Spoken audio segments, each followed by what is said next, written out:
Nobody wants to go viral. They want what they think it gives. Nobody wakes up wanting a drill. They want a hole. The drill is just the tool. The hole is the outcome. Nobody wakes up wanting a mortgage. They want a home. The paperwork, the payments, the years, that's just the price attached to a picture in the mind. Nobody wakes up wanting a car note. They want movement, status, arrival. The car is just the symbol they believe will deliver it. So when someone says, "I want to go viral," that's not true. Viral is the drill. Views are the paperwork. The algorithm is the car note. So what's the whole? What's the home? What's the destination? To be seen, to be validated, to be confirmed. Because going viral is just a modern costume for an ancient whisper. I am not enough yet, but if more people see me, maybe then. But it was never about the views. Nothing was ever missing. Nobody was ever unseen. That's why the number never satisfies, because the number was never the point. It's like drinking salt water. Each view promises relief, but increases the thirst. You go from 10 to 100, 100 to 1,000, 1,000 to 10,000. You go further, but arrive nowhere. Not because growth is wrong, but because the reason for it was misplaced. When the tool becomes the goal, the loop never closes. The tool becomes the trap.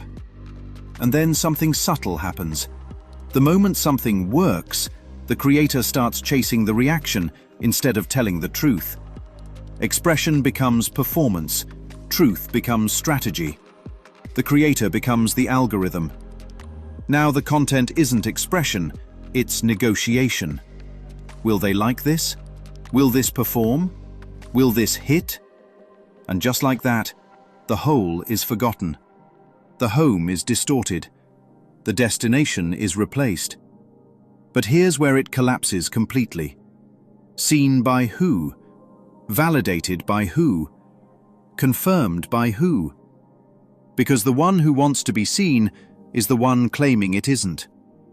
The voice that says, "Notice me," is the voice defining itself as unnoticed.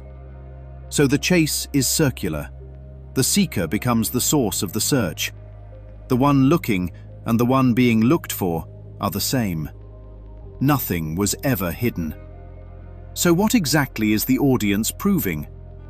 A number can't see you, a crowd can't confirm you, and virality can't complete what was never missing. So even if the views come, what was actually gained? A bigger audience or a smaller self? Because the more the outside defines the inside, the less remains inside to define. So the question was never how to go viral.